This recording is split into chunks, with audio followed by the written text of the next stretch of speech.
नमस्कार, न्यूज 19 में आपका स्वागत है और मेरा नाम है विकास। 7 मई 2025 को हिंदुस्तान में अचानक से सभी गतिविधियां थमने वाली है।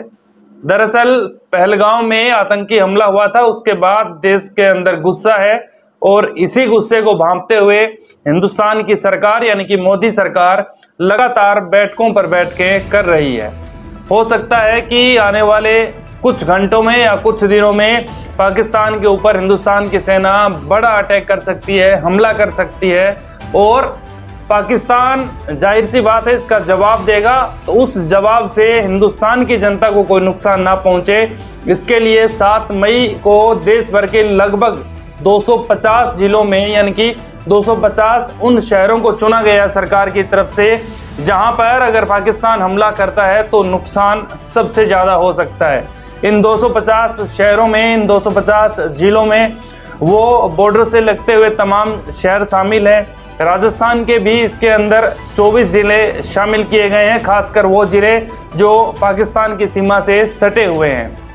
दरअसल सरकार को ये डर है कि जब हिंदुस्तान की सेना एक्शन लेगी तो पाकिस्तान जरूर उसका रिएक्शन देगा और उसी से बचने के लिए लोगों को किस तरह से बचाया जाए, इसके लिए सावधानी बरतना जरूरी है और इसी के लिए तमाम राज्य सरकारों को अलर्ट पर रखा गया है, तमाम राज्यों को अलर्ट पर रखा गया है। और 7 मई को मॉक ड्रिल के नाम से एक अभ्यास होने जा रहा है। पूरे देश के अंदर ये अभ्यास होगा और खासकर इसमें वो तमाम चीज़ें लोगों को बताई जाएगी कि अगर हमला होता है, अगर कोई हवाई हमला होता है तो उसके दौरान इस तरह का सायरन बजेगा। इस सायरन का मतलब है कि दुश्मन ने हमारे ऊपर अटैक किया है, तो आपको सावधान और सतर्क होना पड़ेगा।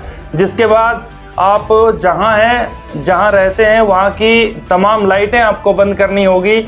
ये भी इस अभ्यास का हिस्सा है और हकीकत में अगर युद्ध होता है, पाकिस्तान की तरफ से हमला होता है, तो ये नियम है, ये कायदा है कि आप अपने घर की रोशनी बंद करेंगे ही करेंगे, क्योंकि जब लाइट जलती है तो जो विदेशी जो हमला करते हैं उनको पता चल जाता है, लोकेशन वो ट्रेस कर लेते हैं और उसके बाद मिसाइल से हमले हो जाते हैं। ऐसे में तमाम तरह की रोशनियां भी बंद करनी पड़ेगी और यहाँ तक कि अगर आप गाड़ी से जा रहे हैं तो आपको गाड़ी को भी रोकना होगा या फिर उसकी लाइटें बंद करनी होगी।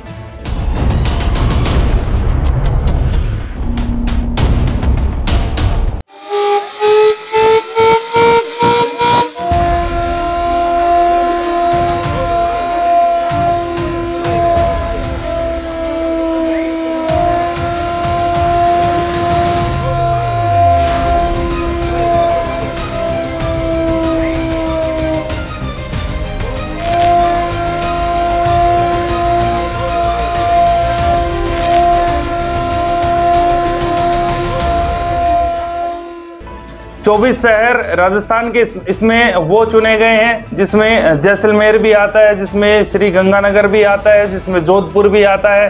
और इन शहरों में अलग अलग स्थानों पर, जैसे बीकानेर के अंदर 10 ऐसे पॉइंट बनाए गए हैं जहां पर सायरन बजेंगे। जोधपुर में 18 ऐसे पॉइंट बनाए गए हैं जहां पर सायरन बजेंगे। तो ये बहुत सी ऐसी चीज़ें हैं जो एहतियात बरतने के हिसाब से सरकार की तरफ से ये एडवाइजरी जारी की गई है और हो सकता है कि पाकिस्तान के ऊपर आने वाले कुछ घंटों में हमला हिंदुस्तान की सेना कर दे। और आज शाम खबर यह है कि प्रधानमंत्री नरेंद्र मोदी 8 बजे देश को संबोधित करेंगे। तो हो सकता है कि उस संबोधन में वो कोई बड़ा फैसला ले, क्योंकि जब भी पीएम मोदी 8 बजे संबोधन देने के लिए आते हैं तो कुछ बड़ा ऐलान करते हैं, जिसमें से नोटबंदी आपको याद होगा। अब दूसरी बात यह है कि 10 तरह के अभ्यास इसमें जोड़ा गया है। साथ में जो जल सेना है, थल सेना है, वायु सेना है, तीनों सेनाओं को अलर्ट मोड पर रखा गया है और हर एक उस एक्टिविटी पर नज़र रखी जा रही है।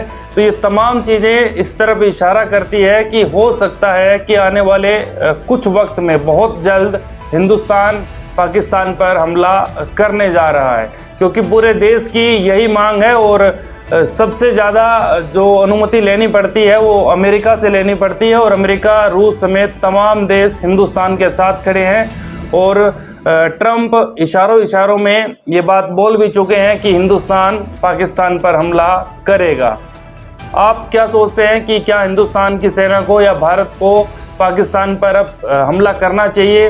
क्योंकि बार बार जो ये आतंकी घटनाएं हो रही है, जो निर्दोष लोग मारे जा रहे हैं, क्या इन सब का समाधान बातचीत के जरिए निकल सकता है या फिर एक साथ अटैक करके पूरे पाकिस्तान को बड़ा सबक सिखाना चाहिए, जिससे हिंदुस्तान में आने वाले दिनों में इस तरह की घटनाओं पर पाबंदी लग सके और इस तरह की घटनाएं ना हो? आप क्या सोचते हैं? कमेंट बॉक्स में ज़रूर बताइएगा और वीडियो को लाइक शेयर ज़रूर करें। नमस्कार।